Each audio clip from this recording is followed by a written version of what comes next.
Hey there, it's Mitch here, and before we get into today's episode, our spring membership drive has officially sprung, and we've got one heck of a giveaway. When you make a donation in any amount to Vermont Public by March 16th, you'll be entered to win a new roof valued up to $15,000, thanks to Vermont Construction Company. Your support makes everything we do possible. Make a gift today so we can keep bringing you the trustworthy, reliable news you count on day in and day out. To make your gift, head to vermontpublic.org/donate. And thanks.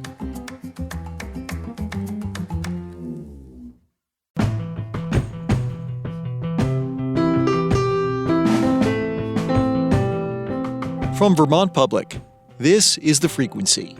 I'm Mitch Wertlieb. It's Wednesday, March 13th, and here are today's headlines. The Vermont Senate yesterday gave preliminary approval to legislation that would expand educational opportunities for refugees and other new Americans.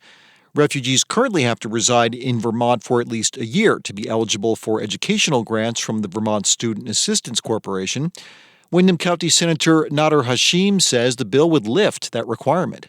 I believe this bill will continue to help new Americans who want to start their new life in Vermont by allowing them more efficient opportunities to become members of our communities and our workforce while filling much needed roles. Hashim says the legislation would expedite access to English and driver's ed classes, as well as non-degree licensure programs in healthcare, construction, and other fields. Legislative analysts say the proposal will not have a measurable impact on the state budget.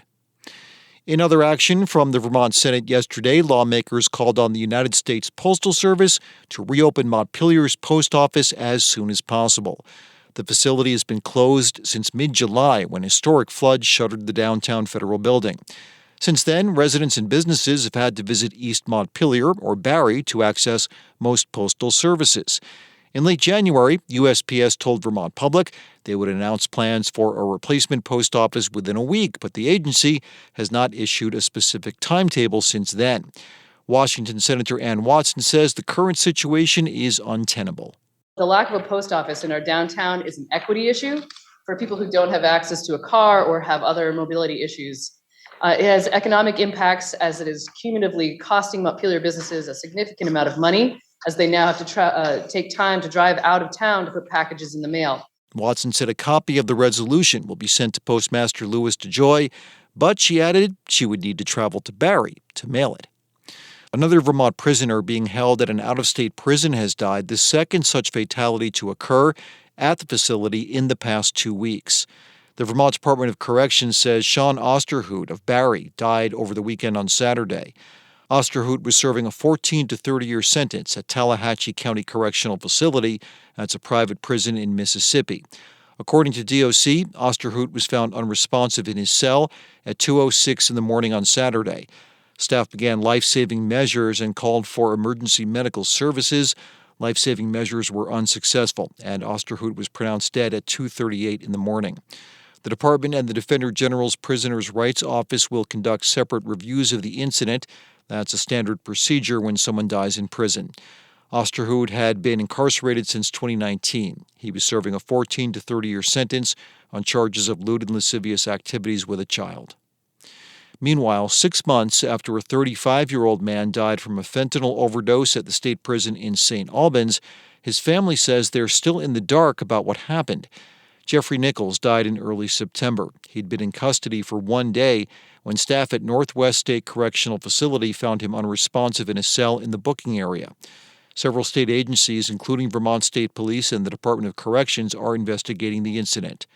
Jeffrey's father, Tony Nichols, told reporters on Tuesday the state needs to release more information. We're Vermonters. We expect more from our government. And let us have these reports unredacted so that we can understand what's going on. VSP has forwarded its case to Franklin County prosecutors, who say they're reviewing it and cannot release any information. DOC says they can't finalize their investigation until other agencies finish reviewing the incident. Joint Base Cape Cod is exploring possible uses for a new fully electric aircraft that's being developed in part by a Vermont-based aerospace company. The 100% battery-powered Aliyah and its crew landed at the base's 102nd Intelligence Wing for a demonstration last week. It's being developed by the Air Force and Beta Technologies. The aircraft is a little bigger than a small passenger plane, and it powers up the same way an EV does. Retired Brigadier General Christopher Foe is the executive director of the Joint Base. He says base officials are excited about how they might use the aircraft. You got use cases where we need to drop off medical supplies, or we need to drop off food, or we need to bring somebody out to fix a generator so the unit can keep working. And it's a 2-hour drive, but we can get them there by aircraft in 5 minutes. There's just a lot of different uses. Foe says the base is looking at ways to work with the community so the region can benefit from electric aviation. Aaliyah was recently part of the Air Force's first ever casualty evacuation training mission using a fully electric aircraft. Coming up, not too many Vermonters recall the last time the moon blocked out the sun here, but Nina Keck spoke with a man who did see the total solar eclipse in 1932 and is looking forward to the next one. That's after this. The frequency is supported by MVP Healthcare, offering Medicare Advantage plans made for Vermont and guided by doctors, in partnership with the UVM Health Network. Info at uvmhealthadvantage.com. Excitement is building for April's total solar eclipse, much the same as it did in August of 1932. That's the last time Vermonters got to see the moon completely block the sun's light for several minutes. Floyd Van Alstyne remembers it. He was 12 years old and living in Royalton. Vermont Public's Nina Keck tracked him down to reminisce. Hello, I'm Nina from Vermont Public. I'm Floyd. Nice to meet you. Whereabouts do you live? Right in Rutland? No, I live in Chittenden. Floyd Van Alstyne still lives in the same hilltop farmhouse in East Barnard that he bought in 1945, 2 weeks after getting home from World War II. 250-something acres. And I paid $3,600 for it. No electricity, outhouse and all that. What kind of a farm was it? I milked here one time. I milked about 40 cows here. Had 80-odd head of cattle. Van Alstyne worked in the timber trade, drove trucks and bulldozers, and helped build the interstate. I loved it. I loved the work. He also loves history, and at 104, he's seen a lot of it. Pushing his wheelchair toward a window at the back of his house, he points to a line of trees. Up there? Yeah. See where the trees are on the left-hand side? In 1938, you probably heard about the hurricane. Right back up here, it blew it down flat. The Great New England Hurricane of 1938 was one of the most destructive and powerful to strike the region. Van Alstyne says as a teenager, he took a job clearing trees off part of the farm he now owns. And I was working then as an ox teamster, skidding logs out of the woods, and didn't know have no idea I was going to buy it then.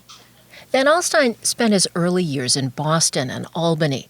His mother died when he was 11 in 1931.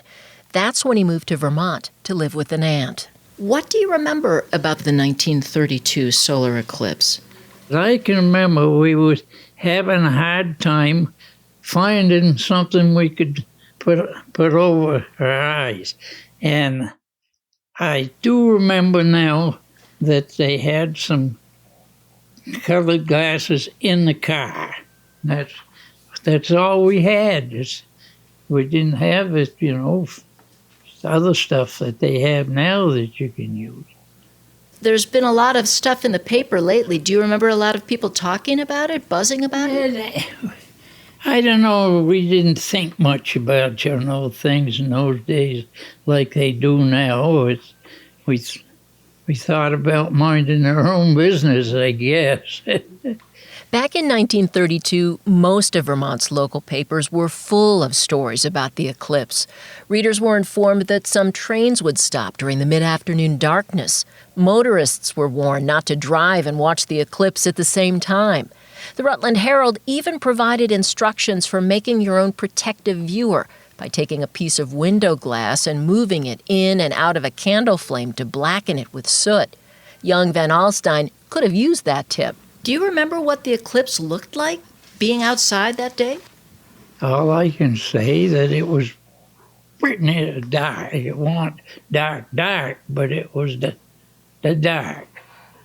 Like early morning or evening, Marjorie Van Alstyne, Floyd's wife of 76 years, was too young to remember Vermont's last solar eclipse, but she's excited to watch the next one.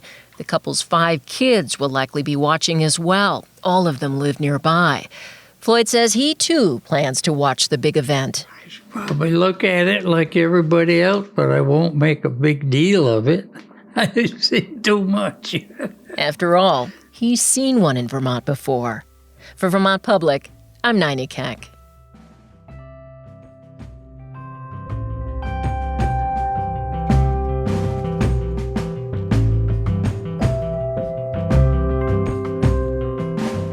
Thanks for listening to The Frequency today. We had additional reporting from Peter Hirschfeld, Bob Kinzel, Nathaniel Wilson, Liam Elder Connors, and the New England News Collaborative.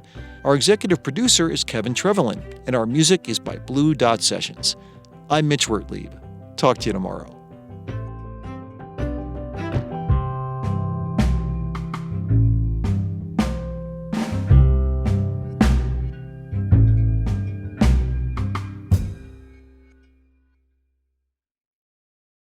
At a time when information continues to come at us faster and faster, sometimes you need to hit pause and rewind.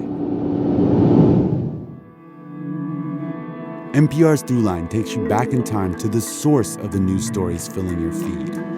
Find NPR's Throughline wherever you get your podcasts.